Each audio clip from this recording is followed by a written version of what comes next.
ನಮಸ್ಕಾರ ಪ್ರಿಯ ವಿದ್ಯಾರ್ಥಿಗಳೇ, ನಿಮ್ಮೆಲ್ಲರಿಗೂ ಜ್ಞಾನ ಜ್ಯೋತಿ ಹಟ್ಟಿ ಚಾನೆಲ್ಗೆ ಹೃತ್ಪೂರ್ವಕವಾಗಿರ್ತಕ್ಕಂಥ ಸ್ವಾಗತ ಸುಸ್ವಾಗತ. ಒಬ್ಬ ಕನ್ನಡದ ಮಹಾನ್ ಕವಿಯಾಗಿರುವಂಥ ದ.ರಾ ಬೇಂದ್ರೆಯವರು ಹಕ್ಕಿ ಹಾರುತ್ತಿದೆ ನೋಡಿದಿರಾ ಎಂಬ ಭಾವಗೀತೆಯಲ್ಲಿ ತಿಳಿಸಿದ್ದಾರೆ. ಹಾಗಾದ್ರೆ ಬನ್ನಿ ಮಕ್ಕಳೇ, ಈ ಅದ್ಭುತವಾಗಿರುವಂತಹ ಪದ್ಯದ ಭಾವನೆಯ ಅರ್ಥವನ್ನ ತುಂಬಾ ಸರಳವಾಗಿ ಮತ್ತು ಆಸಕ್ತಿದಾಯಕವಾಗಿ ತಿಳಿದುಕೊಳ್ಳುವ ಪ್ರಯತ್ನವನ್ನ ಮಾಡೋಣ.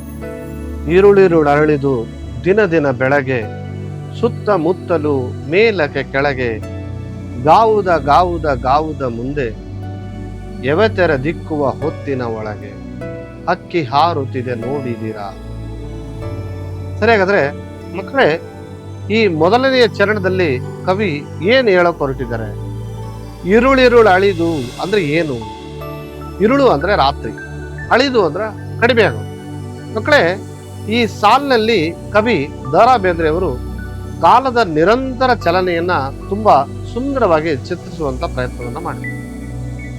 ಅನೇಕ ರಾತ್ರಿಗಳು ಅಂದ್ರೆ ಇರುಳುಗಳು ಕಳೀತಾ ಇದೆ. ಇರುಳುಗಳು ಕಳೆದ ಮೇಲೆ ಮತ್ತೆ ಏನಾಗತ್ತೆ? ಹೊಸ ದಿನ ಬರುತ್ತೆ, ಹೊಸ ದಿನ ಉದಯಿಸ್ತದೆ. ರಾತ್ರಿ ಹೋದ್ಮೇಲೆ ಮತ್ತೆ ಹಗಲು ಬರುತ್ತೆ, ಹಗಲು ಹೋದ್ಮೇಲೆ ಮತ್ತೆ ರಾತ್ರಿ ಬರುತ್ತೆ. ಈ ರೀತಿ ದಿನ ಮತ್ತು ರಾತ್ರಿ ನಿರಂತರವಾಗಿ ಬದಲಾಗ್ತಾನೆ ಇದೆ ಅಲ್ವಾ? ಇರುಳು ಅಳಿದು ಅಂತಂದ್ರೆ ಇರುಳು ಅಳಿತದೆ, ಮತ್ತೆ ಮುಂಜಾನೆ ಆಗತ್ತೆ, ಮತ್ತೆ ರಾತ್ರಿ ಆಗುತ್ತೆ. ಇದು ಕಾಲದ ಚಕ್ರವನ್ನ ಎಂದಿಗೂ ನಿಲ್ಲೋದಿಲ್ಲ. ಕಾಲದ ಚಕ್ರ ಅನ್ನೋದು ಎಂದಿಗೂ ನಿಲ್ಲೋದಿಲ್ಲ ಎಂಬುದನ್ನ ಸೂಚಿಸುವಂತ ಪ್ರಯತ್ನವನ್ನ ಮೊದಲನೇ ಸಾಲಿನಲ್ಲಿ, ಈ ಮೊದಲನೇ ಚರಣದಲ್ಲಿ ಮಾಡಿದ್ದಾರೆ. ಹಾಗೇನೆ ನೆಕ್ಸ್ಟ್ ಏನ್ ಹೇಳ್ತಾರೆ ನೋಡಿ, ಸುತ್ತಮುತ್ತಲು ಮೇಲಕ್ಕೆ ಕೆಳಗೆ. ಅಂದ್ರೆ ಈ ಸಾಲಿನಲ್ಲಿ ಕವಿ ಕಾಲದ ವ್ಯಾಪ್ತಿಯನ್ನ ವಿವರಿಸೋದಕ್ಕೆ ಪ್ರಾರಂಭ ಮಾಡ್ತಾರೆ. ಅಂದ್ರೆ ಸುತ್ತಮುತ್ತಲು ಮೇಲೆ ಕೆಳಗೆ ಅಕ್ಕ ಪಕ್ಕದಲ್ಲಿ ಎಲ್ಲೇ ನೋಡಿದ್ರು ಕೂಡ ಕಾಲವು ಕೇವಲ ಒಂದು ಸ್ಥಳಕ್ಕೆ ಮಾತ್ರ ಸೀಮಿತ ಆಗಿಲ್ಲ. ದಿಗಂತದ ಅಂಚಿನವರೆಗೂ ಕೂಡ ಅದು ಎಲ್ಲೆಡೆ ಇದೆ. ಭೂಮಿಯಲ್ಲೂ ಇದೆ, ಆಕಾಶದಲ್ಲೂ ಇದೆ, ಮೇಲೆ ಇದೆ, ಕೆಳಗಿದೆ. ಅಂದ್ರೆ ಇಡೀ ವಿಶ್ವಾದ್ಯಂತ ಆ ಸಮಯ ಅನ್ನೋದು ತನ್ನ ಪ್ರಭಾವವನ್ನ ಬೀರ್ತಾನೆ ಸಾಕ್ತಾ ಇದೆ. ಕಾಲಕ್ಕೆ ಎಲ್ಲಿಯಾದ್ರೂ ಲಿಮಿಟ್ ಇದೆಯಾ? ಖಂಡಿತ ಇಲ್ಲ. ಈ ಬ್ರಹ್ಮಾಂಡದಲ್ಲಿ ಅದಕ್ಕೆ ತನ್ನದೇ ಆಗಿರ್ತಕ್ಕಂಥ ರೀತಿಯಲ್ಲಿ ಅದು ಚಲಿಸ್ತಾನೆ ಇದೆ. ಅದು ಹೇಗೆ ಹೋಗ್ತಾ ಇದೆ? ಗಾವುದ ಗಾವುದ ಗಾವುದ ಮುಂದೆ ಅಂತ ಹೇಳ್ತಾನೆ. ಅಂದ್ರೆ ಗಾವುದ ಗಾವುದ ಎಂಬುವಂತ ಪದಗಳು ಏನಂದ್ರೆ, ಇಲ್ಲಿ ಅನಂತರ ಪ್ರಯಾಣವನ್ನ ಕವಿ ಇಲ್ಲಿ ಸೂಚಿಸ್ತಾರೆ. ಇಲ್ಲಿ ಕಾಲ ಯಾವಾಗಲೂ ಮುಂದೆ ಮುಂದೆ ಸಾಕ್ತಾನೆ ಇದೆ. ಅದು ಹಿಂದಿರುಗಿ ನೋಡೋದೇ ಇಲ್ಲ. ಅದರ ಪ್ರಯಾಣಕ್ಕೆ ಅಂತ್ಯನೇ ಇಲ್ಲ. ಯುಗಗಳು ಕಳೀತಾನೆ ಇದಾವೆ, ಹೊಸ ಯುಗಗಳು ಬರ್ತಾನೆ ಇದಾವೆ. ಕಾಲದ ಹಕ್ಕಿ ನಿರಂತರವಾಗಿ ಮುಂದೆ ಹಾರತಕ್ಕಂತ ಸೂಚನೆಯನ್ನ ಕವಿ ಇಲ್ಲಿ ಕಲ್ಪನೆ ಮಾಡಿ ನಮ್ಗೆ ಹೇಳ್ತಾ ಇದ್ದಾರೆ. ಎವೆತೆರೆ ದಿಕ್ಕುವ ಹೊತ್ತಿನ ಒಳಗೆ. ಆ ಕಾಲ ಹೆಂಗ್ ಹೋಗ್ತಾ ಇದೆ ಗೊತ್ತಾ? ಪ್ರತಿ ಕ್ಷಣ ಕೂಡ ಅಂದ್ರೆ ನಾವು ಕಣ್ಣು ಮಿಟಿಕಿಸುವಷ್ಟರಲ್ಲಿ, ಎವೆತೆರೆ ದಿಕ್ಕುವ ಅಂದ್ರೆ ಕಣ್ಣು ಮಿಟಿಕಿಸುವಷ್ಟರಲ್ಲಿ ವೇಗವಾಗಿ ಕಾಲ ಕಳೀತಾ ಇದೆ ಎಂಬುದನ್ನ ಈ ಸಾಲು ತಿಳಿಸ್ತದೆ. ಅಂದ್ರೆ ಕ್ಷಣಗಳು, ಪ್ರತಿಯೊಂದು ಕ್ಷಣಗಳು ಕೂಡ ಬೇಗ ಬೇಗನೆ ಕಳೀತಾ ಇದ್ದಾವೆ.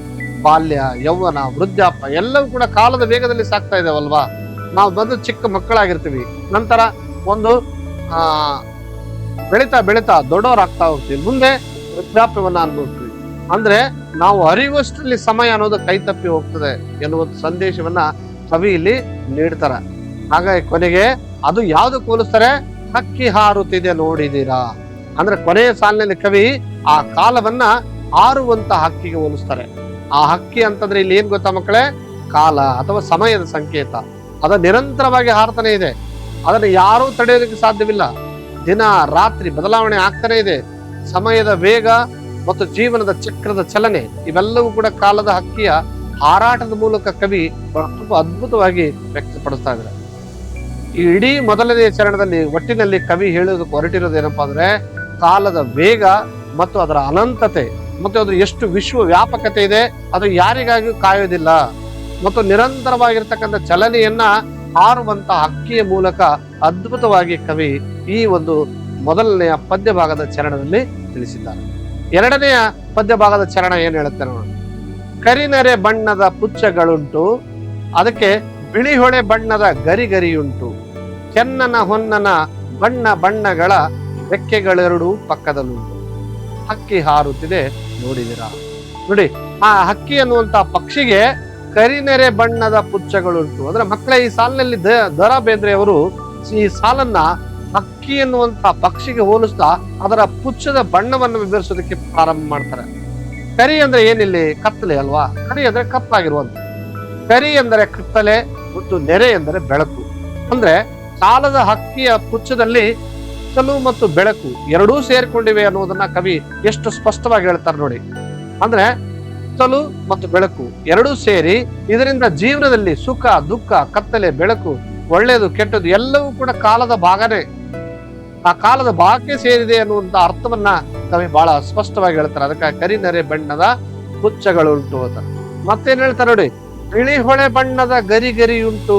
ಈ ಸಾಲಿನಲ್ಲಿ ಈ ಎರಡನೆಯ ಚರಣದ ಎರಡನೇ ಸಾಲಿನಲ್ಲಿ ಎಷ್ಟು ಅರ್ಥಪೂರ್ಣವಾಗಿ ಹೇಳ್ತಾರೆ ನೋಡಿ. ವರ್ತಮಾನದ ಕಾಲವನ್ನ ಸೂಚಿಸ್ತಾರೆ. ಬಿಳಿ ಬಣ್ಣವು ಶುದ್ಧತೆಯ ಸಂಕೇತ ಮತ್ತು ಬೆಳಕಿನ ಸಂಕೇತ ಕೂಡ ಹೌದು. ಹೊಳೆ ಅಂದ್ರೇನು? ಹೊಳೆಯೋದು, ಸಾಮಾನ್ಯವಾಗಿ ಹರಿಯುವಂಥದ್ದು ಎಂಬ ಅರ್ಥವನ್ನ ಸೂಚಿಸ್ತದೆ. ವರ್ತಮಾನ ಕಾಲವನ್ನ ಹೊಳೆಯುವಂತ ಬೆಳಕಿನ ಮುಂದೆ ನಾವಿದ್ದೀವಿ. ಅದೇ ಸಮಯದಲ್ಲಿ ಅದು ನದಿಯು ಹೊಳೆಯುವಂತೆ ನಿರಂತರವಾಗಿ ಹರಿಯುತ್ತಲೇ ಇರುತ್ತದೆ ಎಂದು ಕೂಡ ಕವಿ ಬಹಳ ಸುಂದರವಾಗಿ ಈ ಒಂದು ಎರಡನೇ ಸಾಲನ್ನು ಹೇಳ್ತಾರೆ. ಇನ್ನು ಕೆನ್ನನ ಹೊನ್ನನ ಬಣ್ಣ ಬಣ್ಣಗಳ ಅಂದ್ರೆ ಇಲ್ಲಿ ಕವಿ ಪ್ರಕೃತಿಯ ಅದ್ಭುತವಾಗಿರ್ತಕ್ಕಂಥ ದೃಶ್ಯವನ್ನ ಚಿತ್ರಿಸುವಂತ ಪ್ರಯತ್ನವನ್ನ ಮಾಡಿದ್ದಾರೆ. ಅಂದ್ರೆ ಕೆನ್ನನ ಅಂದ್ರೆ ಕೆಂಪಾಗಿರುವಂತಹ ಬಣ್ಣ, ಅದು ಯಾವುದು? ಸೂರ್ಯಾಸ್ತ. ಹೊನ್ನನ ಬಣ್ಣ ಚಿನ್ನದಂತ ಹೊಳೆಯುವಂತ ಬಣ್ಣ. ಸೂರ್ಯ ಅಸ್ತ ಮತ್ತು ಸೂರ್ಯನ ಉದಯ ನೋಡಿ. ಒಂದು ಸೂರ್ಯಾಸ್ತ ಕೆಂಪಾಗಿರ್ತದೆ, ಹೊಳೆಯುವಂತ ಸಂದರ್ಭದಲ್ಲಿ ಸೂರ್ಯ ಉದಯವಾಗುವಾಗ ಬಂಗಾರದಂತೆ ಹೊಳಿತಾ ಇರ್ತದೆ. ಹಾಗಾಗಿ ಕವಿ ಸೂರ್ಯ ಅಸ್ತ ಮತ್ತು ಸೂರ್ಯೋದಯವನ್ನ ಬಣ್ಣಗಳನ್ನ ಹೋಲಿಸ್ತಾ ಕವಿ ನಮಗೆ ನೆನಪಿಸ್ತಾ ಇದ್ದಾರೆ. ಬೆಳಿಗ್ಗೆ ಮತ್ತು ಸಂಜೆ ಆಕಾಶದಲ್ಲಿ ಕಾಣುವಂತ ಈ ಸುಂದರ ಬಣ್ಣಗಳನ್ನ ಕವಿ ಆ ಕಾಲದ ಚಕ್ರ ಹೇಗೆ ಉರುಳ್ತಾ ಇದೆ ಅನ್ನೋದನ್ನ ಹೋಲಿಸುವಂತ ಪ್ರಯತ್ನವನ್ನ ಮಾಡಿದ್ದಾರೆ. ಆ ಕಾಲದ ಸೌಂದರ್ಯ ನಮಗೆ ತಿಳಿಪಡಿಸುವಂತ ಮಾಡಿದ್ದಾರೆ. ರೆಕ್ಕೆಗಳೆರಡು ಪಕ್ಕದಲ್ಲುಂಟು. ಈ ರೆಕ್ಕೆಗಳು ಯಾವ್ಯಾವು? ಒಂದು ಸೂರ್ಯಾಸ್ತ ಮತ್ತು ಸೂರ್ಯೋದಯ ಅಂತಾನೆ ನಾವ್ ಹೇಳ್ಬೋದು. ಅದು ಯಾವುದಕ್ಕೆ ಸೇರಿದೆ? ಕಾಲದ ಹಕ್ಕಿ ಎಂಬ ಎರಡು ರೆಕ್ಕೆಗಳಂತೆ ಕವಿ ಇಲ್ಲಿ ಕಲ್ಪಿಸ್ತಾರೆ. ಎರಡೂ ರೆಕ್ಕೆಗಳು ಯಾವುವು? ಒಂದು ಸೂರ್ಯ ಉದಯ ಆಗೋದು, ಮತ್ತೊಂದು ಸೂರ್ಯ ಅಸ್ತ ಆಗೋದು.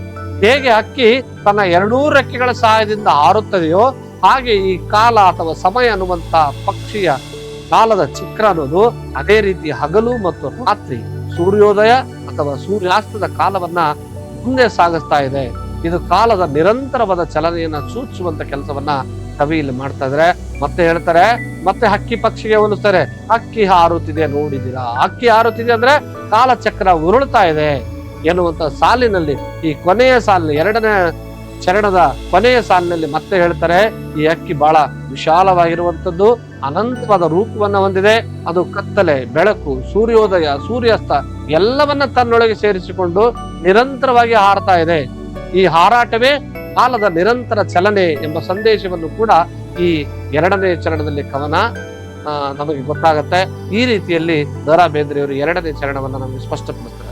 ಒಟ್ಟಾರೆಯಲ್ಲಿ ಈ ಚರಣದಲ್ಲಿ ಕವಿ ಹೇಳಿರುವಂತ ಹಕ್ಕಿಯ ಬಣ್ಣಗಳು, ಅದರ ಭವ್ಯತೆ, ಪ್ರಕೃತಿಯ ಸೌಂದರ್ಯ ಹಾಗೂ ಕಾಲದ ನಿರಂತರವಾದಂತಹ ಹರಿವನ್ನ ಅತ್ಯಂತ ಮನೋಜ್ಞವಾಗಿ ಕಲ್ಪನಾಶೀಲವಾಗಿ ಕವಿ ಇಲ್ಲಿ ಚಿತ್ರಿಸ್ತದೆ. ಇನ್ನ ಮೂರನೇ ಚರಣದಲ್ಲಿ ಏನ್ ಹೇಳ್ತಾರೆ ನೋಡ. ನೀಲ ಮೇಘ ಮಂಡಲ ಸಮ ಬಣ್ಣ, ಮುಗಿಲಿಗೆ ರೆಕ್ಕೆಗಳೊಡೆದವು ಅಣ್ಣ, ಚಿಕ್ಕೆಯ ಮಾಲೆಯ ಸಿಕ್ಕಿಸಿಕೊಂಡು ಸೂರ್ಯ ಚಂದ್ರನನ್ನು ಮಾಡಿದೆ ಕಣ್ಣ, ಹಕ್ಕಿ ಹಾರುತ್ತಿದೆ ನೋಡಿದಿರಾ? ನೋಡಿ ಎಷ್ಟು ಅದ್ಭುತವಾಗಿ ಮೂರನೇ ಚರಣವನ್ನು ಹೇಳ್ತಾರೆ. ನೀಲ ಮೇಘ ಮಂಡಲ ಸಮ ಬಣ್ಣ ಅಂದ್ರೆ ಮಕ್ಕಳೇ, ಈ ನೀಲ ಮೇಘ ಮಂಡಲ ಅಂದ್ರೆ ಏನು? ಸಾಮಾನ್ಯವಾಗಿ ಈ ಸಾಲಿನಲ್ಲಿ ದ.ರಾ ಬೇಂದ್ರೆಯವರು ಕಾಲದ ಹಕ್ಕಿಯನ್ನ ಈಗ ಆಕಾಶಕ್ಕೆ ಹೋಲಿಸೋದಕ್ಕೆ ಪ್ರಾರಂಭ ಮಾಡ್ತಾರೆ. ಸಾಮಾನ್ಯವಾಗಿ ನಾವು ಆಕಾಶವನ್ನು ನೋಡಿದ್ರೆ ಯಾವ ಕಲರ್ ಕಾಣುತ್ತೆ ಮಕ್ಕಳೇ? ನೀಲಿ ಅಲ್ವಾ? ಅದನ್ನ ಹೋಲಿಸ್ತಾ ಇದ್ದಾರೆ. ನೀಲಿ ಬಣ್ಣ ಅಂದ್ರೆ ವಿಶಾಲತೆ, ಅಗಾಧತೆ ಮತ್ತು ಇದು ಅನಂತ. ಯಾಕಂದ್ರೆ ಆಕಾಶಕ್ಕೆ ಅಂತ್ಯ ಇದೆಯಾ? ಖಂಡಿತ ಇಲ್ಲ. ಆಕಾಶ ಎಷ್ಟು ದೊಡ್ಡದಾಗಿದೆ ಅಂದ್ರೆ ಅದನ್ನ ಅಳೆಯೋದಿಕ್ಕೆ ಯಾವುದರಿಂದಲೂ ಸಾಧ್ಯ ಇಲ್ಲ.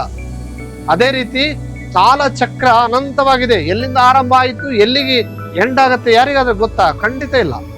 ನೀಲ ಮೇಘ ಮಂಡಲ ಸಮ ಬಣ್ಣ ಅಂದ್ರೆ ಅದರ ಆರಂಭ ಮತ್ತು ಅದರ ಅಂತ್ಯವನ್ನ ತಿಳಿಯೋದು ಕಷ್ಟ. ಕಾಲದ ಚಕ್ರ ಯಾವಾಗ ಆರಂಭ ಆಯ್ತು ಅಂತ ಕೇಳಿದ್ರೆ ಯಾರಾದ್ರೂ ಹೇಳಕ್ಕಾಗತ್ತಾ? ಖಂಡಿತ ಇಲ್ಲ. ಆಕಾಶದ ಆರಂಭ ಇಲ್ಲಿದೆ ಅಂತ ಹೇಳಿದ್ರೆ ಕೇಳಕ್ಕಾಗತ್ತಾ? ಖಂಡಿತ ಇಲ್ಲ. ಆಕಾಶ ಹೇಗೆ ಅನಂತತೆ ವಿಶಾಲತೆಯನ್ನು ಹೊಂದಿದೆಯೋ ಹಾಗೆ ಕಾಲದ ವ್ಯಾಪಕತೆಯನ್ನ ಕವಿ ಈ ಸಾಲಿನ ಬಹಳ ತುಂಬಾ ಸುಂದರವಾಗಿ ಚಿತ್ರಿಸಿದ್ದಾರೆ. ಮತ್ತೇನ್ ಹೇಳ್ತಾರೆ? ಮುಗಿಲಿಗೆ ರೆಕ್ಕೆಗಳು ಹೊಡೆದವು ಅಣ್ಣ ಅಂದ್ರೆ ಕವಿಯ ಒಂದು ಅದ್ಭುತ ಕಲ್ಪನೆ ಏನಪ್ಪಾ ಅಂದ್ರೆ, ಆಕಾಶಕ್ಕೆ ರೆಕ್ಕೆಗಳು ಬಂದರೆ ಅದು ಹೇಗೆ ಹಾರ್ತದೆ? ಹಾಗೆಯೇ ಕಾಲದ ಹಕ್ಕಿ ಹಾರ್ತಾ ಇದೆ ಅಂತ ಹೇಳ್ತಾರೆ. ಅಂದ್ರೆ ಕಾಲದ ಚಲನೆ ತುಂಬಾ ವೇಗವಾಗಿರುವಂತದ್ದು. ಇದು ಇಡೀ ವಿಶ್ವಾದ್ಯಂತ ವ್ಯಾಪಿಸಿದೆ ಎಂದು ಅರ್ಥವನ್ನ ಇಲ್ಲಿ ವ್ಯಕ್ತಪಡಿಸ್ತಾರೆ. ಇದರ ವಿಶಾಲತೆ, ಇದರ ಅಗಾಧತೆಯನ್ನು ಹೇಳೋದಕ್ಕೆ ಹೊರಟಿದ್ದಾರೆ. ಮತ್ತೇನ್ ಹೇಳ್ತಾರೆ? ಚಿಕ್ಕೆಯ ಮಾಲೆಯ ಸಿಕ್ಕಿಸಿಕೊಂಡು, ಅಂದ್ರೆ ಚಿಕ್ಕೆಯ ಮಾಲೆ ಅಂದ್ರೆ ಏನು? ನಕ್ಷತ್ರಗಳು. ಆ ಆಕಾಶದಲ್ಲಿ ಅನೇಕ ರೀತಿಯ ನಕ್ಷತ್ರಗಳನ್ನ ಒಳಗೊಂಡಿದ್ವಿ. ನಕ್ಷತ್ರಗಳಂದ್ರೆ ಏನು? ಅನೇಕ ಸೂರ್ಯದಂತೆ ಹೊಳೆಯುವಂತ ಬೆಂಕಿಯ ಜ್ವಾಲೆ. ದಿನ, ತಿಂಗಳು, ವರ್ಷ, ಯುಗ, ಮನ್ವಂತರ ಮತ್ತು ಕಲ್ಪನೆಗಳಂತ ಅನೇಕ ಸಮಯದ ಅವಧಿಗಳನ್ನ ಕವಿ ನಕ್ಷತ್ರಗಳ ಮಾಲೆಗೆ ಹೋಲಿಸಿದ್ದಾರೆ.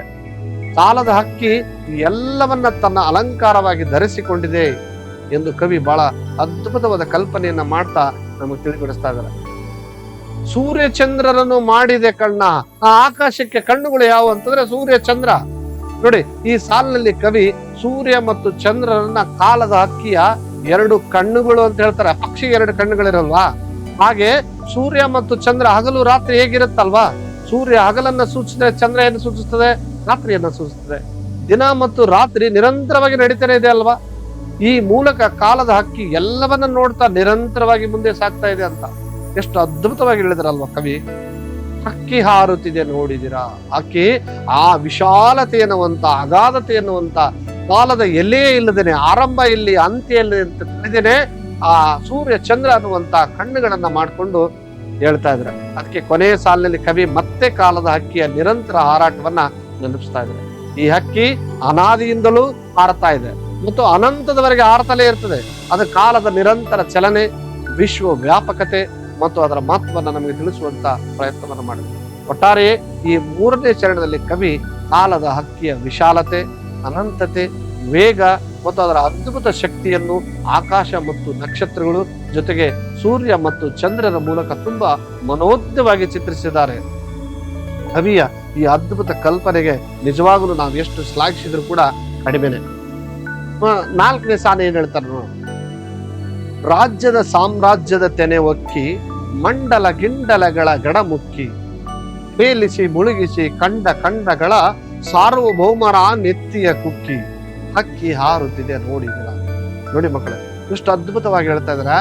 ರಾಜ್ಯದ ಸಾಮ್ರಾಜ್ಯದ ತೆನೆ ಒಕ್ಕಿ, ಮಂಡಲ ಗಿಂಡಗಳ ಗಡಮುಕ್ಕಿ ಅಂತ ಹೇಳ್ತಾರೆ. ಅಂದ್ರೆ ಮಕ್ಕಳೇ, ಈ ರಾಜ್ಯದ ಸಾಮ್ರಾಜ್ಯದ ತೆನೆ ಒಕ್ಕಿ ಅಂದ್ರೆ ಏನು? ದ ರಾ ಬೇಂದ್ರೆಯವರು ಕಾಲದ ಅಪಾರ ಶಕ್ತಿಯನ್ನ ವಿವರಿಸ್ತಾ ಇದ್ದಾರೆ ಅಂತ ನಮ್ಗೆ ಗೊತ್ತು. ಆ ಅಪಾರದ ಶಕ್ತಿಯನ್ನ ವಿವರಿಸ್ತಾ ಒಂದು ಕಾಲದಲ್ಲಿ ಬಹಳ ಬಲಿಷ್ಠವಾಗಿದ್ದಂತ ರಾಜ್ಯ ಮನೆತನಗಳನ್ನ ನೋಡಿದ್ವಿ. ಎಂತೆಂತ ರಾಜ್ಯಗಳಿದಾವೆ, ಎಷ್ಟೋ ದೊಡ್ಡ ದೊಡ್ಡ ಸಾಮ್ರಾಜ್ಯಗಳ ಆಡಳಿತ ಮಾಡಿದವೆ. ಬಹಳ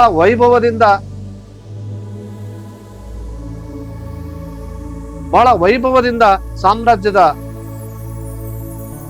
ಅನೇಕ ವೈಭವದಿಂದ ಸಾಮ್ರಾಜ್ಯ ಮನೆತನಗಳನ್ನ ಆಡಳಿತ ಮಾಡಿದವೆ. ಆದ್ರೆ ಕಾಲದ ಮುಂದೆ ಅವುಗಳ ಶಕ್ತಿ ಉಳಿಲೇ ಅಲ್ಲವಾ? ಕಾಲವು ಅವುಗಳ ಅಹಂಕಾರವನ್ನ ಮುರಿದು ಇತಿಹಾಸದ ಪುಟಗಳಲ್ಲಿ ಸೇರಿಸ್ಬಿಟ್ಟಿದೆ ಅಲ್ವಾ? ಎಂತೆಂತ ರಾಜ್ಯಗಳು ಆಡಳಿತ ಮಾಡಿದ್ದೇವೆ, ಯಾವುದು ಇವತ್ತು ಉಳಿದಿಲ್ಲ. ನಾನು ಅನ್ನುವಂತ ರೀತಿಯಲ್ಲಿ ಆಡಳಿತ ಮಾಡಿದ ಎಷ್ಟೋ ರಾಜ ಮಹಾರಾಜರುಗಳಿದ್ದಾರೆ, ಅವ್ರು ಇವತ್ತು ಯಾವುದು ಇಲ್ಲ. ಅವ್ರೆಲ್ಲ ಇತಿಹಾಸ ಪುಟಕ್ಕೆ ಸೇರಿಬಿಟ್ಟಿದಾರಲ್ವಾ? ಮಂಡಲ ಗಿಂಡಲಗಳ ಗಡಮುಕ್ಕಿ ಅಂತ ಹೇಳ್ತಾನೆ. ಅಂದ್ರೆ ಸಣ್ಣ ಸಣ್ಣ ರಾಜ್ಯಗಳು, ಕೋಟೆಗಳು, ಪ್ರದೇಶಗಳು ಕೂಡ ಕಾಲದ ಮುಂದೆ ಉಳಿಯೋದಿಲ್ಲ. ಎಷ್ಟೇ ಬಲವಾದ ಕೋಟೆಗಳಿರ್ಲಿ, ಎಷ್ಟೇ ಬಲಿಷ್ಠವಾದ ರಾಜ ಇರಲಿ, ಎಷ್ಟೇ ಬಲಿಷ್ಠವಾದ ಸುರಕ್ಷಿತವಾದ ಗಡಿ ಇದ್ರೂ ಕೂಡ ಕಾಲಕ್ಕೆ ತಕ್ಕಂತೆ ಅವುಗಳು ನಿಧಾನವಾಗಿ ಅಳೆದು ಬಿಡ್ತವೆ. ಯಾವುದೂ ಈ ಪ್ರಪಂಚದಲ್ಲಿ ಶಾಶ್ವತ ಅಲ್ಲ ಅನ್ನುವಂಥ ಸಂದೇಶವನ್ನು ಕೂಡ ಕವಿಯಲ್ಲಿ ನೀಡ್ತಾರೆ. ಇಷ್ಟೆಲ್ಲ ಹೇಳ್ತಾರೆ, ತೇಲಿಸಿ ಮುಳುಗಿಸಿ ಕಂಡ ಕಂಡಗಳನ್ನೇ. ಅಂದ್ರೆ ಕಾಲದ ಪ್ರಭಾವಕ್ಕೆ ಕೇವಲ ರಾಜ್ಯಗಳ ಮೇಲೆ ಮಾತ್ರವಲ್ಲ, ಇಡೀ ಪ್ರಪಂಚದ ಮೇಲೂ ಇದೆ. ಕಾಲ ಅನ್ನೋದು ಯಾರಿಗಾಗಿ ಕಾದಿಲ್ಲ, ಯಾರನ್ನು ಅದನ್ನು ಮುಂದುವರಿಸಿಕೊಂಡು ಹೋಗಕ್ ಆಗೋದಿಲ್ಲ. ಪ್ರಕೃತಿಯಲ್ಲಿ ಬದಲಾವಣೆಗಳು ನಡೀಲೇಬೇಕು, ಚಲನೆ ಅನ್ನೋದು ನಿರಂತರವಾಗಿರ್ಲೇಬೇಕು. ಕೆಲವು ಖಂಡಗಳು ಅಭಿವೃದ್ಧಿ ಆಗ್ತಾ ಇದಾವೆ, ಕೆಲವು ಕಡೆ ಯುದ್ಧಗಳಾಗಿದ್ದಾವೆ, ಪ್ರಕೃತಿ ವಿಕೋಪಗಳಾಗಿದ್ದಾವೆ, ಅನೇಕ ನಾಶಗಳನ್ನ ನೋಡಿದ್ದೇವೆ ನಾವು. ಕಾಲವು ಪ್ರಪಂಚದಲ್ಲಿ ದೊಡ್ಡ ಬದಲಾವಣೆಗಳನ್ನು ಉಂಟು ಮಾಡ್ತಾ ಇದೆ, ಇನ್ನು ಮಾಡ್ತಾ ಇದೆ, ಮಾಡಿದೆ ಅನ್ನುವಂತ ಭಾವನೆಯನ್ನ ಕವಿ ಬಹಳ ಸ್ಪಷ್ಟವಾಗಿ ನಮಗೆ ತಿಳಿಸ್ತಾ ಪ್ರಯತ್ನ ಮಾಡಿದ್ದಾರೆ. ಸಾರ್ವಭೌಮರ ನೆತ್ತಿಯ ಕುಕ್ಕಿ ಅಂದ್ರೆ ಎಷ್ಟು ಅದ್ಭುತವಾಗಿ ಹೇಳಿದ್ರೆ ನೋಡಿ. ದೊಡ್ಡ ದೊಡ್ಡ ರಾಜರು, ಸಾಮ್ರಾಟರು, ಚಕ್ರವರ್ತಿಗಳಾಗಿ ಆಡಳಿತ ಮಾಡಿದಂತ ಅನೇಕ ರಾಜ ಮಹಾರಾಜರುಗಳ ಬಗ್ಗೆ ಕವಿ ಹೇಳೋದಕ್ಕೆ ಹೊರಡ್ತಾರೆ. ಸಾರ್ವಭೌಮರ ನೆತ್ತಿಯ ಕುಕ್ಕಿ ಅಂದ್ರೆ ಅವರೆಲ್ಲರೂ ಕೂಡ ನಾನ್ ದೊಡ್ಡ ಶಕ್ತಿಶಾಲಿ, ನಾನು ಅದ್ಭುತ ರಾಜ, ನಾನು ಗ್ರೇಟೆಸ್ಟ್ ಕಿಂಗ್ ಅಂತ ಏನು ಹೇಳ್ಕೊಂಡಿದಾರಲ್ಲ, ಅವರೆಲ್ಲರೂ ಕೂಡ ಕಾಲದ ಮುಂದೆ ಸೋಲಲೇಬೇಕು. ಅವರ ಅಹಂಕಾರವನ್ನ ಕಾಲ ಏನ್ ಮಾಡಿದೆ? ಕುಗ್ಗಿಸಿದೆ. ಇವತ್ತು ಅವರೆಲ್ಲ ಇತಿಹಾಸ ಪುಟಗಳಲ್ಲಿ ಸೇರಿ ಹೋಗಿದ್ದಾರೆ. ಅಂದ್ರೆ ಹಿಂದಿರೋರು ಕೂಡ ನಾಳೆ ಮುಂದಿನ ದಿನಗಳಲ್ಲಿ ಇತಿಹಾಸ ಪುಟವನ್ನು ಸೇರ್ತೀವಿ. ಕೊನೆಯಲ್ಲಿ ಎಲ್ಲರೂ ಕೂಡ ಕಾಲದ ಮುಂದೆ ತಲೆ ಬಾಗಲೇಬೇಕಾಯ್ತಲ್ವಾ ಎನ್ನುವಂತ ಅದ್ಭುತವಾಗಿರುವಂತಹ ಸಂದೇಶವನ್ನ ಕವಿ ಬಹಳ ಇಲ್ಲಿ ಸ್ಪಷ್ಟಪಡಿಸ್ತಾ ಇದ್ದಾರೆ. ಹಾಗಾಗಿ ಮತ್ತೆ ಹೇಳ್ತಾರೆ, ಅದು ಹಕ್ಕಿ ಹಾರುತ್ತಿದೆ ನೋಡಿದರ. ಕಾಲವನ್ನ ಹಾರುವಂತ ಹಕ್ಕಿಗೆ ಹೋಲಿಸ್ತಾ ಈ ಹಕ್ಕಿ ನಿರಂತರವಾಗಿ ಹಾರ್ತಾ ಇದೆ, ಅನೇಕ ಬದಲಾವಣೆಗಳನ್ನ ಮಾಡ್ತಾ ಇದೆ. ಅದು ಎಲ್ಲವನ್ನ ಇತಿಹಾಸವನ್ನಾಗಿ ಮಾಡ್ತಾ ಮುಂದೆ ಸಾಗ್ತಾ ಇದೆ. ಈ ಲೋಕದಲ್ಲಿ ಯಾರೂ ಕೂಡ ಶಾಶ್ವತ ಅಲ್ಲ ಅನ್ನೋದನ್ನ ಸ್ಪಷ್ಟಪಡಿಸ್ತಾ ಇದೆ. ಯಾವುದೂ ಕೂಡ ಶಾಶ್ವತ ಅಲ್ಲ, ಯಾರೂ ಶಾಶ್ವತವಲ್ಲ, ಜೊತೆಗೆ ಯಾವುದೂ ಶಾಶ್ವತವಲ್ಲ ಅನ್ನುವಂತ ಸತ್ಯವನ್ನ ಕವಿ ಇಲ್ಲಿ ನಮಗೆ ಸ್ಪಷ್ಟಪಡಿಸ್ತಾ ಇದ್ದಾರೆ ಕೇವಲ ಹಕ್ಕಿ ಹಾರುವಿಕೆಯ ಮೂಲಕ. ಎಷ್ಟು ಅದ್ಭುತ ಅಲ್ವಾ? ಅಂತ ಪರಿಣಾಮಕಾರಿಯಾಗಿರ್ತಕ್ಕಂಥ ಪದ್ಯವನ್ನ ದ.ರಾ. ಬೇಂದ್ರೆ ಅವರು ರಚಿಸಿದ್ದಾರೆ. ಒಟ್ಟಿನಲ್ಲಿ ಈ ಚರಣದಲ್ಲಿ ಕವಿ ಕಾಲದ ಮಹಾನ್ ಶಕ್ತಿ, ಅದರ ಮುಂದೆ ರಾಜ್ಯಗಳು, ಸಾಮ್ರಾಜ್ಯಗಳು, ಅನೇಕ ಸಾಮ್ರಾಟರು, ರಾಜರು, ಚಕ್ರವರ್ತಿಗಳು ಯಾರು ಕೂಡ ಶಾಶ್ವತ ಅಲ್ಲ, ಯಾವುದೂ ಶಾಶ್ವತವಲ್ಲ ಎಂಬ ಜೀವನದ ಸತ್ಯವನ್ನ ಬಹಳ ಅರ್ಥಪೂರ್ಣವಾಗಿ ಅದ್ಭುತವಾಗಿ ವಿವರಿಸುವಂತ ಪ್ರಯತ್ನ.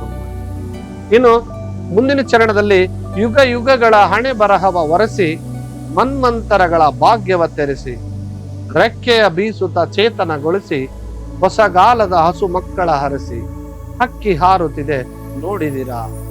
ನೋಡಿ ಎಷ್ಟು ಅದ್ಭುತವಾಗಿ ಈ ಚರಣದಲ್ಲಿ ಹೇಳೋ ಪ್ರಯತ್ನವನ್ನ ಮಾಡಿದ್ರು. ಯುಗ ಯುಗಗಳ ಹಣೆ ಬರಹ ಒರೆಸಿ. ಮಕ್ಕಳೇ, ಈ ಸಾಲಿನಲ್ಲಿ ದ.ರಾ. ಬೇಂದ್ರೆ ಅವರು ಕಾಲದ ಮಹತ್ವವನ್ನ ಬಹಳ ಆಳವಾಗಿ ತಿಳಿಸಿಕೊಡುವಂತಹ ಪ್ರಯತ್ನವನ್ನ ಮಾಡಿದ್ದಾರೆ. ಅನೇಕ ಯುಗಗಳು ಕಳೆದಿದಾವಲ್ವಾ, ಯುಗ ಯುಗಗಳೇ ಕಳೆದು ಹೋಗ್ಬಿಟ್ಟಿದ್ದಾವೆ. ಪ್ರತಿಯೊಂದು ಯುಗದಲ್ಲಿ ಕೂಡ ಅನೇಕ ಘಟನೆಗಳು ನಡೆದಿದ್ದಾವೆ ಮತ್ತು ಈ ಯುಗದಲ್ಲಿ ಕೂಡ ಅನೇಕ ಹೊಸ ನಡೀತಾ ಇದ್ದಾವೆ. ಆದ್ರೆ ಕಾಲವು ಹಳೆಯ ಘಟನೆಗಳನ್ನ ಏನ್ ಮಾಡುತ್ತೆ, ಇತಿಹಾಸದ ಪುಟಗಳಿಗೆ ತಳ್ಳಿ ಬಿಡುತ್ತೆ. ಹಳೆಯ ಯುಗಗಳು ಗುರುತುಗಳನ್ನ ಅಳಿಸಿ ಹೊಸ ಯುಗಗಳಿಗೆ ಏನ್ ಮಾಡಿ ಕೊಡುತ್ತೆ, ದಾರಿ ಮಾಡಿ ಕೊಡಬೇಕು, ದಾರಿ ಮಾಡಿ ಕೊಡ್ತಾ ಇದೆ ಎನ್ನುವಂತ ಸ್ಪಷ್ಟವಾದ ಅರ್ಥವನ್ನ ಕವಿ ಇಲ್ಲಿ ಹೇಳೋದಕ್ಕೆ ಹೊರಟಿದ್ದಾರೆ.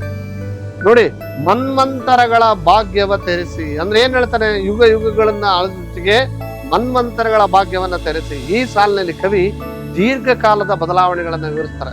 ಮನ್ವಂತರ ಅಂತಂದ್ರೆ ಏನು, ಬಹಳ ದೀರ್ಘವಾದಂತ ಕಾಲಾವಧಿ. ಕಾಲವು ಹೊಸ ಅವಕಾಶಗಳನ್ನ ಸೃಷ್ಟಿಸ್ತದೆ, ಪೂರೈಸ್ತದೆ. ಜನರ ಬದುಕಿನಲ್ಲಿ ಹೊಸ ಬೆಳಕನ್ನ, ಹೊಸ ಬೆಳವಣಿಗೆಗಳನ್ನ, ಹೊಸ ಸಾಧನೆಗಳನ್ನ ಮತ್ತು ಉತ್ತಮವಾಗಿರ್ತಕ್ಕಂಥ ಭವಿಷ್ಯಕ್ಕೆ ದಾರಿ ತೆರೆದಿಡ್ತದೆ, ಮುಂದಿನ ಹಾದಿ ಮಾಡಿಕೊಡ್ತದೆ ಅಂತೇಳಿ ಕವಿ ಹೇಳ್ತಾರೆ. ಆ ಜೊತೆಗೆ ರೆಕ್ಕೆಯ ಬೀಸುತ್ತ ಚೇತನಗೊಳಿಸಿ ಅಂತ ಹೇಳ್ತಾರೆ. ಅಂದ್ರೆ ಏನು ಮಕ್ಕಳೇ, ಹಾರುವಂತ ಹಕ್ಕಿ ತನ್ನ ರೆಕ್ಕೆಗಳನ್ನ ಬೀಸಿದಂತೆ ಕಾಲವು ನಿರಂತರವಾಗಿ ಚಲಿಸ್ತಾ ಇರ್ತದೆ. ಅದು ಯಾರಿಗಾಗಿಯೂ ಕಾಯೋದಿಲ್ಲ ಅಂತ ಈಗ ನಾವು ಅಲ್ಲಿ ನೋಡಿದ್ವಿ. ಮತ್ತು ಅದು ಏನ್ ಮಾಡ್ತದೆ, ನಡೆದಂತ ಹಿಂದಿನ ಎಲ್ಲ ಘಟನೆಗಳು ಏನ್ ಹೇಳಿದಂತೆ ಇತಿಹಾಸ ಪುಟಗಳಿಗೆ ಸೇರ್ತದೆ. ಈ ಚಲನೆಯಿಂದ ಸಮಾಜದಲ್ಲಿ ಹೊಸ ಚೈತನ್ಯ ಮೂಡ್ತದೆ, ಜನರು ಹೊಸದನ್ನ ಕಲಿತಾರೆ, ವಿಜ್ಞಾನದಲ್ಲಿ ಪ್ರಗತಿ ಸಾಧಿಸ್ತಾ ಮತ್ತು ಜೀವನದಲ್ಲಿ ಮುಂದುವರಿತಾರೆ. ಕಾಲವು ಮನುಷ್ಯರನ್ನ ಕೇವಲ ಇತಿಹಾಸ ಪುಟಕ್ಕಲ್ಲ, ಪ್ರಸ್ತುತ ಜೀವನದ ಚೇತನಗೊಳಿಸುವಿಕೆಯ ಶಕ್ತಿಯನ್ನು ಕೂಡ ಉಂಟು ಮಾಡುತ್ತೆ ಅಂತ ಹೇಳ್ತಾರೆ. ಹೊಸಗಾಲದ ಹಸು ಮಕ್ಕಳ ಹರಸಿ. ನೋಡಿ, ಇಲ್ಲಿ ಎಷ್ಟು ಸ್ಪಷ್ಟವಾಗಿ ಹೇಳ್ತಾನೆ, ಹಿಂದೆ ಏನ್ ನಡೆದಿದ್ದಾವಲ್ಲ ಅವೆಲ್ಲ ಘಟನೆಗಳು ಇತಿಹಾಸ ಪುಟಕ್ಕೆ ಸೇರಿದವೆ. ಈಗಿನ ಕಾಲಕ್ಕೆ ಇರುವಂತ ಹೊಸಗಾಲದ ಹಸು ಮಕ್ಕಳನ್ನ ಹರಿಸ್ತಾ ಇದೆ. ಅಂದ್ರೆ ಕವಿ ಹೊಸ ಯುಗದ ಜನರನ್ನ ಉಲ್ಲೇಖಿಸುವಂತ ಪ್ರಯತ್ನವನ್ನು ಮಾಡಿದ್ದಾರೆ. ಹೊಸ ಕಾಲದಲ್ಲಿ ಜನರು ಹೊಸ ಆಲೋಚನೆಗಳನ್ನು ಸ್ವೀಕರಿಸ್ತಾರೆ, ಹೊಸ ತಂತ್ರಜ್ಞಾನ, ವಿಜ್ಞಾನ, ಹೊಸ ಜೀವನದ ಶೈಲಿ, ಹೊಸ ಅವಕಾಶಗಳೊಂದಿಗೆ ಮುಂದೆ ಸಾಗ್ತಾ ಹೋಗ್ತಾರೆ. ಕಾಲವು ಹೊಸ ತಲೆಮಾರಿನ ಜನರನ್ನ ಮುನ್ನಡೆಸುವಂತ ಪ್ರಯತ್ನವನ್ನ ಕವಿ ಇಲ್ಲಿ ಸ್ಪಷ್ಟಪಡಿಸ್ತಾ ಇದ್ದಾರೆ. ಕೊನೆಗೆ ಮತ್ತೆ ಹೇಳ್ತಾರೆ, ಹಕ್ಕಿ ಹಾರುತ್ತಿದೆ ನೋಡಿದಿರಾ. ಈ ಕೊನೆಯ ಸಾಲಿನಲ್ಲಿ ಕವಿ ಎಷ್ಟು ಅದ್ಭುತವಾಗಿ ತಮ್ಮ ಒಂದು ಭಾವನೆಯನ್ನ ಈ ಚರಣದಲ್ಲಿ ವ್ಯಕ್ತಪಡಿಸಿದ್ದಾರೆ ಅಂದ್ರೆ, ಕಾಲವನ್ನ ಹಾರುವಂತ ಹಕ್ಕಿಗೆ ಮತ್ತೆ ಹೋಲಿಸ್ತಾ ಈ ಹಕ್ಕಿ ನಿರಂತರವಾಗಿ ಮುಂದೆ ಸಾಗ್ತಾ ಇದೆ, ಬದಲಾವಣೆಗಳನ್ನು ತರ್ತಾ ಇದೆ, ಹಳೆಯದನ್ನ ಹಿಂದೆ ಬಿಟ್ಟು ಹೊಸದನ್ನ ಸ್ವಾಗತಿಸುವಂತೆ ನಮಗೆ ಮಾಡ್ತಾ ಇದೆ. ಕಾಲ ಎಂದಿಗೂ ಯಾರಿಗೂ ಯಾವುದಕ್ಕೂ ಕಾಯೋದಿಲ್ಲ ಮತ್ತು ನಿಲ್ಲೋದಿಲ್ಲ ಅನ್ನೋದನ್ನು ಸ್ಪಷ್ಟಪಡುತ್ತಾರೆ. ಆ ಸತ್ಯವನ್ನ ನಮಗೆಲ್ಲರಿಗೂ ಕೂಡ ಉಣಬಡಿಸುವಂತ ಕೆಲಸವನ್ನ ಬಹಳ ಸುಂದರವಾಗಿ ಕವಿ ಇಲ್ಲಿ ಮಾಡಿದ್ದಾರೆ. ಒಟ್ಟಾರೆಯಾಗಿ ಈ ಸಂಪೂರ್ಣವಾಗಿರುವಂತಹ ಕೊನೆಯ ಚರಣದಲ್ಲಿ ಕವಿ ಕಾಲದ ಪರಿವರ್ತನಶೀಲತೆ, ಹೊಸತನ, ಪ್ರಗತಿ ಮತ್ತು ಹೊಸ ತಲೆಮಾರನ್ನ ಮುನ್ನಡೆಸುವಂತಹ, ಮುಂದೆ ಬರುವಂತ ತಲೆಮಾರಿಗೆ ಅದರ ಶಕ್ತಿಯನ್ನ ಅತ್ಯಂತ ಪರಿಣಾಮಕಾರಿಗೆ ಚಿತ್ರಿಸುವಂತ ಪ್ರಯತ್ನವನ್ನ ಮಾಡಿದರು. ಬೆಳ್ಳಿಯ ಹಳ್ಳಿಯ ಮೇರೆಯ ಮೀರಿ, ತಿಂಗಳಿನೂರಿನ ನೀರನ್ನು ಹೀರಿ, ಆಡಲು ಹಾಡಲು ತಾಹಾರಾಡಲು, ಮಂಗಳ ಲೋಕದ ಅಂಗಳ ಕೇರಿ ಹಕ್ಕಿ ಹಾರುತ್ತಿದೆ ನೋಡಿದಿರಾ. ನೋಡಿ, ಈ 6ನೇ ಚರಣದಲ್ಲಿ ಕವಿ ಎಷ್ಟು ಸ್ಪಷ್ಟವಾಗಿ ಹೇಳ್ತಾರೆ, ಬೆಳ್ಳಿಯ ಹಳ್ಳಿಯ ಮೇರೆಯ ಮೀರಿ. ಮಕ್ಕಳೇ, ಈ ಸಾಲಿನಲ್ಲಿ ದ.ರಾ ಬೇಂದ್ರೆಯವರು ಮಾನವನ ಒಂದು ವೈಜ್ಞಾನಿಕವಾಗಿರ್ತಕ್ಕಂಥ ಪ್ರಗತಿಯನ್ನ, ವಿಜ್ಞಾನದ ಮುಂದುವರಿಕೆಯನ್ನ ಸೂಚಿಸುವಂತ ಕೆಲಸವನ್ನ ಮಾಡಿದ್ದಾರೆ. ಬೆಳ್ಳಿಯ ಹಳ್ಳಿಯ ಮೇರೆಯ ಮೀರಿ ಅಂದ್ರೆ, ಬೆಳ್ಳಿ ಹಳ್ಳಿ ಎಂಬುದು ವೀನಸ್ ಗ್ರಹವನ್ನ ನಾವು ಸೂಚಿಸ್ತೇವೆ. ಅಂದ್ರೆ ಶುಕ್ರ ಗ್ರಹವನ್ನ ಇದು ಸಂಕೇತಿಸ್ತದೆ, ಅಂದ್ರೆ ಅರ್ಥೈಸ್ತದೆ. ಜೊತೆಗೆ ಆ ಕಾಲದ ಬದಲಾವಣೆಯೊಂದಿಗೆ ಮನುಷ್ಯನು ತನ್ನ ಜ್ಞಾನ ಮತ್ತು ವಿಜ್ಞಾನವನ್ನ ಎಷ್ಟು ಮಟ್ಟಿಗೆ ಬೆಳವಣಿಗೆಯನ್ನ ಮಾಡ್ಕೊಂಡಿದ್ದಾನೆ, ಎಷ್ಟು ವಿಸ್ತರಿಸಿಕೊಂಡಿದ್ದಾನೆ ಅನ್ನುವಂಥದ್ದು ಭೂಮಿಯ ಮಿತಿಯನ್ನ ಮೀರಿ ಅಂತರಿಕ್ಷದತ್ರ ಮನುಷ್ಯ ಸಾಗ್ತಾ ಇದ್ದಾನೆ ಎಂಬುದನ್ನ ಇಲ್ಲಿ ಅರ್ಥವಾಗ್ತದೆ. ತಿಂಗಳೇ ನೂರಿನ ನೀರನ್ನು ಹೀರಿ ಅಂತ ಹೇಳ್ತಾನೆ. ಅಂದ್ರೆ ಈ ಸಾಲಿನಲ್ಲಿ ನಾವು ಚಂದ್ರನತ್ತ ಹೋಗುವಂತ ಪ್ರಯತ್ನವನ್ನ ಹೇಗೆ ನಾವು ಮಾಡಿದೀವಿ ಅನ್ನೋದನ್ನ ಉಲ್ಲೇಖಿಸುವಂತ ಕೆಲಸವನ್ನ ಕವಿ ಮಾಡಿದ್ದಾರೆ. ತಿಂಗಳ ಬೆಳಕಿನಂತೆ ತಂಪಾದ ಚಂದ್ರನ ನೆಲವನ್ನ ಮಾನವ ತಲುಪಿದ್ದಾನೆ ಎಂಬ ಸಂದೇಶವನ್ನ ಇಲ್ಲಿ ನೀಡ್ತಾರೆ. ತಿಂಗಳಿ ನೂರಿನ ನೀರನ್ನು ಹೀರಿ.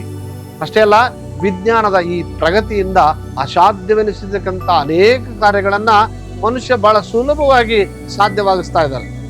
ತನಗೆ ಸಾಧ್ಯ ಇಲ್ಲ ಅನ್ನೋದನ್ನೆಲ್ಲವನ್ನು ಕೂಡ ಸಾಧಿಸ್ತಾ ಇದ್ದಾನೆ ಅನ್ನೋದನ್ನ ಕವಿ ಇಲ್ಲಿ ಹೇಳ್ತಾರೆ. ಅಷ್ಟೇ ಅಲ್ಲ, ಮುಂದೊಂದು ದಿನ ಏನಂತ ಹೇಳ್ತಾರೆ ನೋಡಿ, ಆಡಲು ಹಾಡಲು ತಾಹಾರಾಡಲು.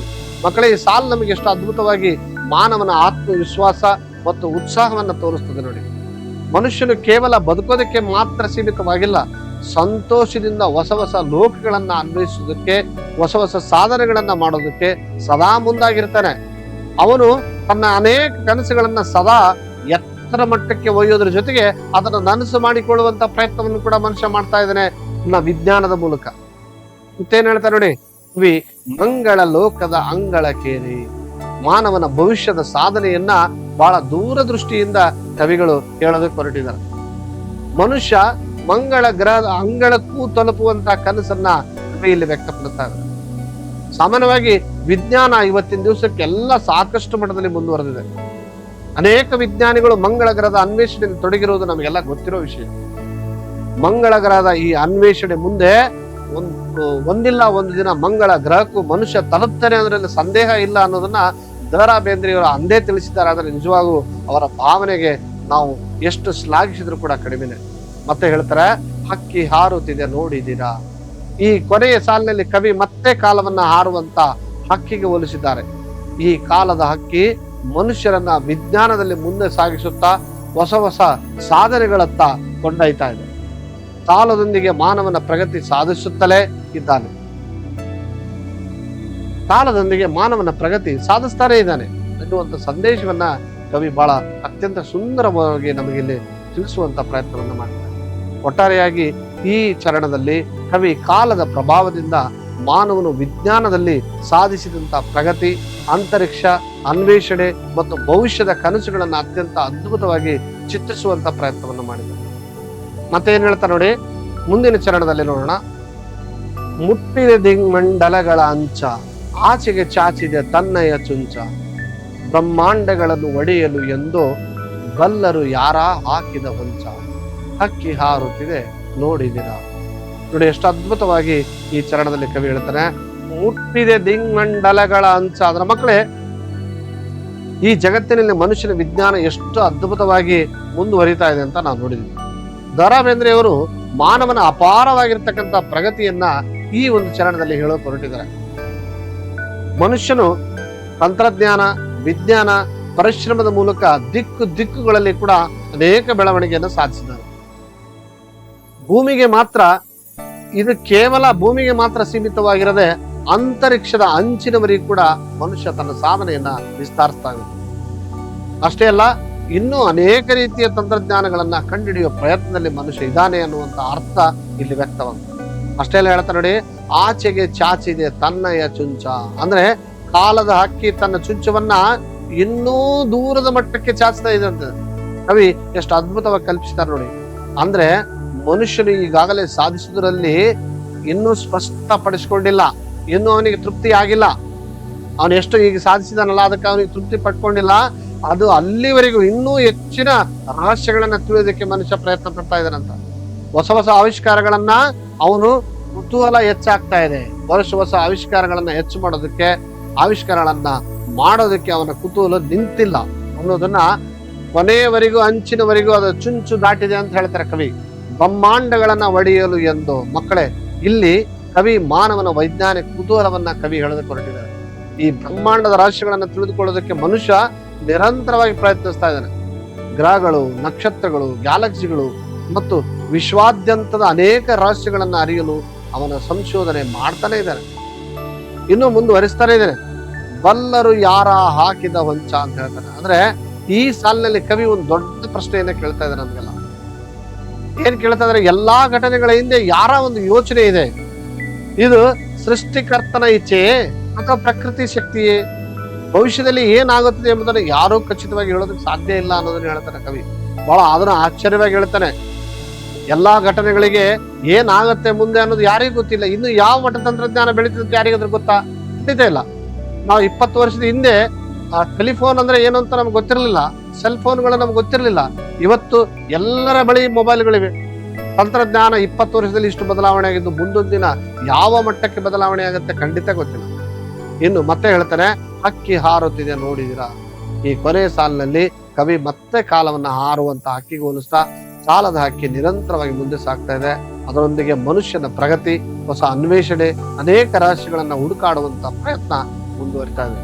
ಒಟ್ಟಾರೆಯಾಗಿ ಈ ಚರಣದಲ್ಲಿ ಕವಿ ಮಾನವನ ವೈಜ್ಞಾನಿಕ ಬೆಳವಣಿಗೆ, ಬ್ರಹ್ಮಾಂಡದ ರಹಸ್ಯಗಳನ್ನ ಅನ್ವೇಷಣೆ ಮತ್ತು ಆ ಕಾಲದ ನಿಗೂಢತೆಯನ್ನ ಬಹಳ ಅತ್ಯಂತ ಅದ್ಭುತವಾಗಿ ಚಿತ್ರಿಸುವಂತ ಪ್ರಯತ್ನವನ್ನ ಇಲ್ಲಿವರೆಗೆ ಈ ಕವನದ ಮೂಲಕ ನಾವು ತಿಳ್ಕೊಳ್ಳೋ ಪ್ರಯತ್ನವನ್ನ ಮಾಡಿದ್ವಿ.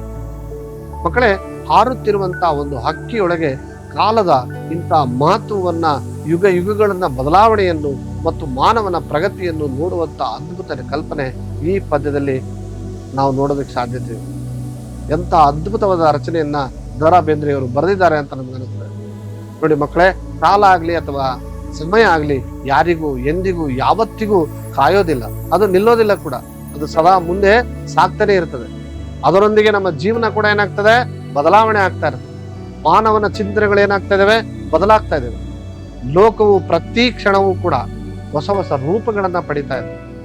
ಸೊ ಹೀಗೆ ಇದನ್ನೆಲ್ಲವನ್ನು ಕೂಡ ಬಹಳ ಸ್ಪಷ್ಟವಾಗಿ ತನ್ನ ಭಾವನೆಗೆ ಅನುಸಾರವಾಗಿ ದ.ರಾ. ಬೇಂದ್ರೆಯವರು ಹಕ್ಕಿ ಹಾರುತ್ತಿದೆ ನೋಡಿದಿರಾ ಎಂಬ ಭಾವಗೀತೆಯ ಮೂಲಕ ನಮಗೆ ಕಾಲದ ಶಕ್ತಿ, ಅದರ ವೇಗ ಮತ್ತು ಅದರ ಅನಂತತೆಯನ್ನ ಅತ್ಯಂತ ಸುಂದರವಾಗಿ ನಮಗೆ ಪರಿಚಯಿಸುವಂತ ಪ್ರಯತ್ನವನ್ನ ಮಾಡಿದರೆ ಈ ಪದ್ಯ ನಮಗೆ ಒಂದು ಹೊಸ ಮಹತ್ವದ ಸಂದೇಶವನ್ನ ನೀಡುತ್ತದೆ.